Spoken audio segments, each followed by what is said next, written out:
রাজধানীর নিউ মার্কেটে ব্যবসায়ী আব্দুল ওয়াদুদ হত্যা মামলায় শুক্রবার বিকেলে আদালত চত্বরে আনা হয় ওয়ার্কার্স পার্টির সভাপতি রাশেদ খান মেননকে। এ সময় আদালত চত্বরে সেনা সদস্য, বিজিবি এবং বিপুল পরিমাণ পুলিশ সদস্য মোতায়েন ছিল। বিএনপিপন্থী আইনজীবী ও কিছু বিক্ষোভকারী তার বিরুদ্ধে বিক্ষোভ করতে থাকে।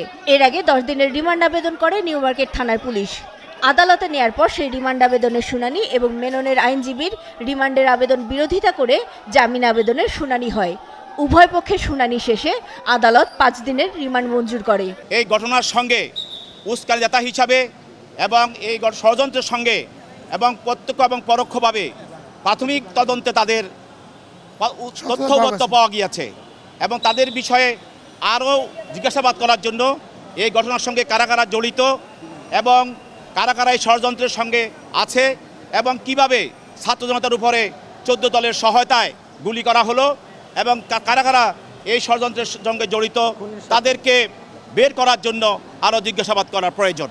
গত বৃহস্পতিবার রাজধানীর গুলশান এলাকা থেকে রাশেদ খান মেননকে গ্রেফতার করা হয় বলে জানায় পুলিশ। গত 19 জুলাই বিকেল 5টায় নিউ মার্কেটের 1 নম্বর গেটের সামনে গুলিতে নিহত হন ব্যবসায়ী আব্দুল ওয়াদুদ।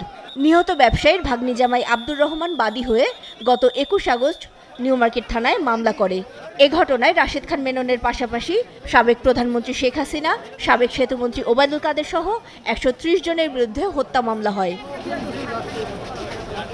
একই সাথে রাজধানীর লালবাগ থানা এলাকায় একাদশ শ্রেণীর শিক্ষার্থী খালিদ হাসান সাইফুল্লাহকে গুলি করে হত্যা মামলার আসামি ঢাকা দক্ষিণ সিটি কর্পোরেশনের 26 নম্বর ওয়ার্ডের সাবেক কাউন্সিলর হাসিবুর রহমান মানিককে 5 দিনের রিমান্ড দিয়েছে আদালত। আর 5 দিনের রিমান্ড শেষে আদালতে আনার পর বৈদেশিক মুদ্রা নিয়ন্ত্রণ আইনের মামলায় দুর্যোগ ব্যবস্থাপনা ও ত্রাণ মন্ত্রণালয়ের সাবেক সিনিয়র সচিব শাহ কামালকে কারাগারে পাঠানোর আদেশ দিয়েছে আদালত। নাদিয়া শারমিন, 71, ঢাকা।